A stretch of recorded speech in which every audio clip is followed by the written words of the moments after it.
Well, you've had this job a long time now. Do you like it? Yeah, I like my job. What is it that you like about it?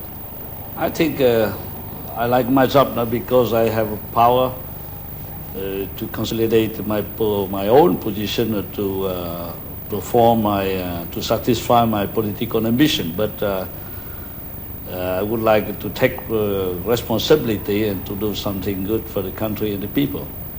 And what I would like to be the most is not president of the country in the peacetime, but the president of the country in the most difficult time of the nation.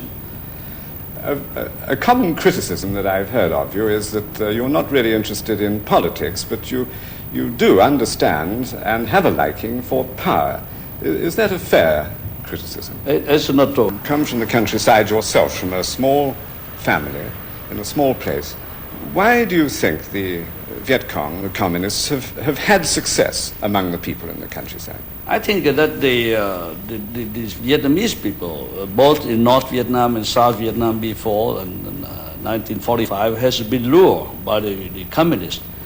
They have not said that they are communists. They said that they are the nationalists who would like to urge the people to fight against the colonialism and to liberate the Vietnam from the French domination. So everyone, after more than 18 years of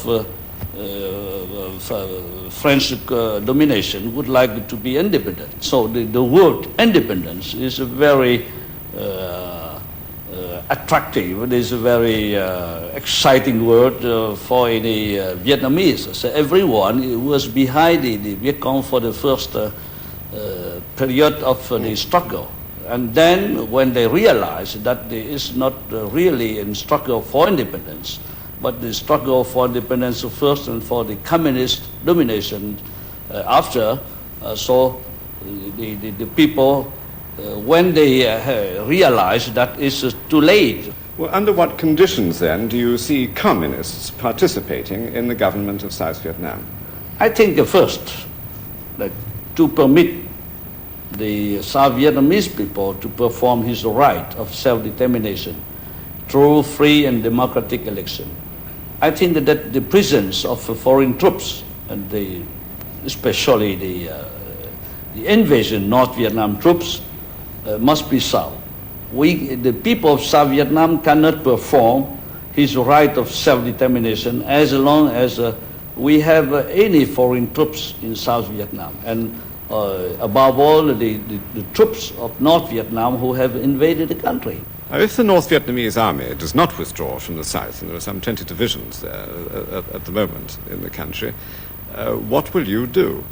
I think that if they do not withdraw, I think that they continue to nourish the dream of invasion of South Vietnam, and they are planning a new war. Even now, almost 60 days after the ceasefire, they continue to infiltrate. They continue to send out to South Vietnam more tanks, more artillery guns, and more troops. That's the first sign after the accords have been signed, that they continue to infiltrate and to prepare another war. Ceasefire has left the communists in control of large areas of South Vietnam, if not in control of the majority of the people. If there are to be elections, are you saying, for example, that Madame Binh from Paris, of the Viet Cong's foreign minister, so-called, is going to be allowed to campaign here in the streets of Saigon if needs to be outside the palace? I think that I can tell you that that is in the advantage of the communists to gain time, because they do not control enough people to win the election through the vote. And what they have done since the ceasefire, that they would like to have more hamlets, more village, and more people, so they can have a more vote in the future election. So they don't want elections now? And they don't want election right away. Did you see something that Henry Kissinger said the other day? I imagine you follow everything he says very closely. He said? Well, he said that, yes, there was this agreement, but that if one or other of the two political systems was able to provide a morally superior government, that was no concern of the United States. From that I infer that he was voicing what is often heard here, that you have great problems of corruption to deal with, and this alienates people from your government.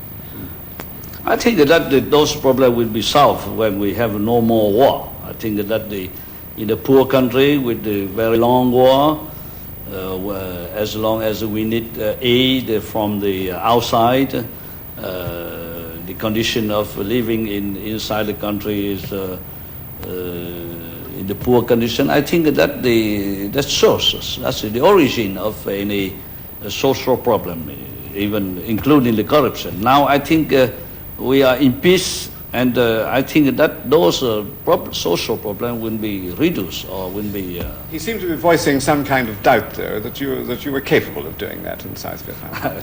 You will see how I wouldn't be able to do that. You have many critics in the country, as I'm sure you know. You have many political parties, you have problems with the press, many newspapers have been closed down here who don't totally support the war effort.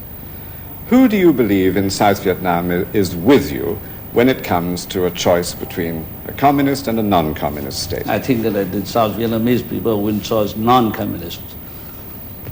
The South Vietnamese people, certainly we are not a perfect man in a perfect regime, but I think that the South Vietnamese people have a make mind already that they cannot survive with the communist ideology and with the communist system, and they are confident that when the war is over, this regime will do better for them.